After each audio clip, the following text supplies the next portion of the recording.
Greetings ladies and gentlemen, and welcome to my channel, where I like to make audio narrations of various stories on the internet. In this video, we'll be focusing on a story from the subreddit HFY, called Food for Thought Part 1, written by Level 25 Human Nerd. There will be a link in the description down below.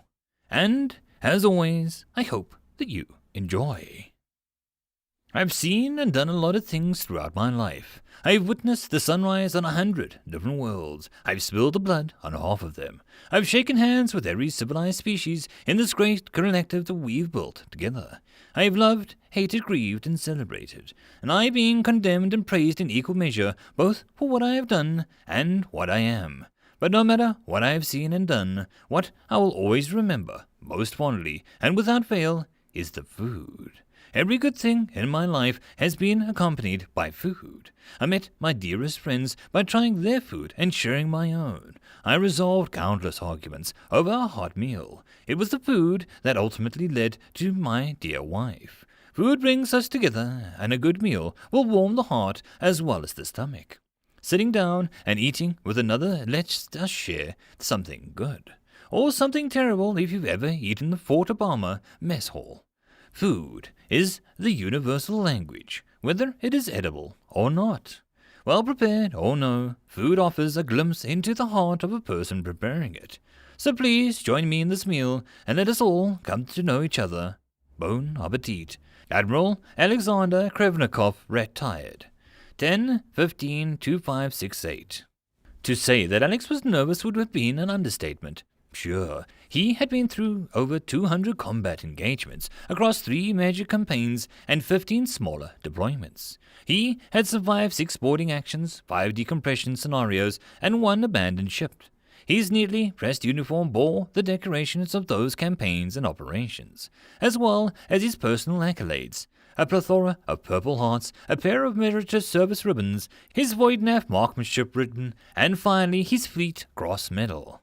His pace slowed to a few beats, the petty officer counting the fingers on his right hand over and over with his thumb to keep himself focused. Keep walking, Alex. Left, right, left, right. Walk, don't run. It's been 3 years. Combat encounters didn't make Alex nervous. Boot saw to that. No. What made Alex nervous was the fact that he was standing in an alien hangar, in an alien station, about to board an alien shuttle that would take him to an alien starship with an alien crew under the alien captain. Not exactly a commission that he was eager to take. But when the Admiralty said jump, he was expected to either break the orbit or die trying. He knew why he was being sent out here, not that it helped much. After first contact with the Sabari, the diplomatic and military arms of the UCH decided that it was best way to get to know each other as friends was by sending individuals to live and work amongst them. Since Alex was one of the more decorated individuals in his line of work, he was naturally chosen and shipped off as a goodwill representative to spend a few years on the Sabaran warships. He'd be bumping elbows, or whatever extraterrestrials had in place of elbows, alongside humanity's newest allies. At least, that's what they had told him during the briefing. He knew why he was being sent. Thanks, Robert. Nerves aside, it had been a pleasant experience so far, all things considered. The ship that brought him to this far had been a first-class civilian transport instead of a blocky military rigs that he was used to. The station itself reminded him of an old Aztec temple turned inside out and made out of something that looked uncannily like bone. And the Sabari that he had met so far had treated him with a politely distant curiosity. Speaking of the Sabari, 2 of the aliens were waiting for him by the insectoid-looking shuttle ahead.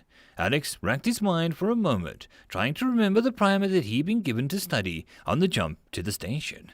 Both figures were 2.75 meters tall, bipedal reptilians covered in bright feathers with emerald green scales and poked out around their snouts, hands and feet.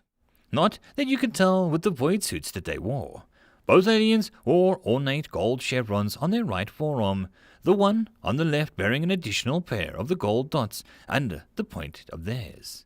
Alex guessed at some kind of ranking system, similar to the trio of steel-colored chevrons under the blue globe that sat on each of his shoulders. This presumably high-ranking one also had a much longer tail that curled around its feet in a wide, lazy arc. He knew there was some significance to that, but he couldn't quite place it. He didn't really have time to think too hard on it, though, as the short-tailed one had apparently spotted him and was gesturing to the superior. The petty officer straightened up, made sure that his translator was secure, and picked up the pace. A pair of suited-up Sabari turned to face the human as he approached, the tips of their tails flicking very cat-like manner. Petty Officer First Class Alexander Krevnikov, 3rd Canadian Battlefleet, United Councils of Humanity, reporting as ordered for service. Alex introduced with a snap to attention and a crisp salute. Both aliens thumped their chests and tilted their heads forward in reply, the high-ranking one speaking first. Well met, Petty Officer Krevnikov. I am Flyer Alf Jirai Catherine, of the Shullis blood. This is Flyer Yetathana of the Jama blood. We have been tasked with taking you aboard the blood of many. Alex gave a nod as he lowered his hand and picked up his bag back up. A pleasure to meet you both. I look forward to serving alongside you. This elicited a barking laugh from the pair, who merely gestured for him to follow them onto the shuttle. After a moment of confusion, he took a deep breath and marched after them, following the directions that they gave to secure himself in one of the two-sided mounted troop bays. He had planned on observing as much as he could for his arrival to report back to Fleetcom, but he found himself staring at a windowless tube of oversized seats and a cargo racks that he had been strapped into. In a way, it was comforting. This was a military vessel, a troop transport, simple, functional, Spartan. The brief flight through the space gave him time to look over the primer once more and steel himself for what would come next. When the outer hull swung open to reveal a large and busy hangar, Alex hurried out of his harness, grabbed his bag and double-timed it towards the biggest and brightest alien that he could find, snapping to attention and saluting in a way that he had seen the pilots do back at the station. The alien that he singled out finished speaking as he hushed tones to a smaller one before looking at him and returning the salute calmly. Alex repeated his introduction and waited. The large Sabari took a few steps closer, sniffing once and then nodded. I'm Shipmaster Thrashlands, Hasten Brood, Keeper of the Karandra. Welcome, Alexander Krevnikov. I have seen your deeds and know of your honor, but I am ignorant to this rating attached to your name. The alien hissed with a tilt of its head. Alex nodded in understanding and replied quickly and clearly. Sir, thank you, sir. My rating indicates my specialization in the Void Navy, sir. CS5 Culinary Specialist, Vacuum Class. I'm your new cook, sir. End of Part 1. If you enjoyed the story, please head over to the original author's page and show some support. If you would like to support this channel, there are numerous ways listed below, but the easiest would be to share, like, and subscribe. And, as always, thank you for coming, and I'll see you next time. Cheers.